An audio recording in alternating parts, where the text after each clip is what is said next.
ही गोष्ट आहे कोल्हापूर जिल्ह्यातील भुदरगड तालुक्यातील दारवाड ग्रामपंचायतमधली। या छोट्याशा गावात राहणारा एक महत्त्वाकांक्षी व्यक्ती शेतीसोबतच स्वतःचा व्यवसाय सुरू करण्यास धडपड करत होता। मी रणजित बाळासू कोकाटे, राहणार दारवाड, तालुका भुदरगड, जिल्हा कोल्हापूर। स्वतःचा दुग्ध व्यवसाय सुरू करण्यासाठी त्यांनी बरेच प्रयत्न केले, परंतु त्यांच्या कुठल्याच प्रयत्नांना यश मिळत नव्हतं। पण म्हणतात ना, प्रयत्नांती परमेश्वर। काही दिवसातच त्यांना माहिती मिळाली ती महात्मा गांधी राष्ट्रीय ग्रामीण रोजगार हमी योजनेची। योजनेच्या पात्रतेत असल्यामुळे रणजित यांनी लगेचच अर्ज भरला। आता वाट होती ती फक्त ग्रामपंचायत आणि ग्रामसभेकडून मान्यता मिळण्याची।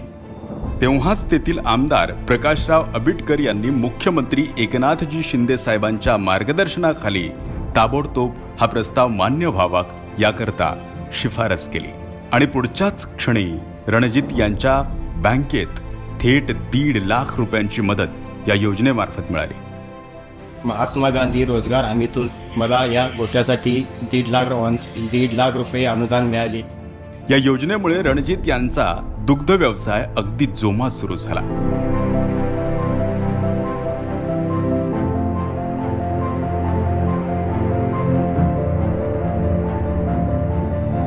आतापर्यंत शेतीवर अवलंबून असणाऱ्या रणजित बाळासू कोकाटे यांना आज लोक एक व्यावसायिक म्हणून ओळखतात।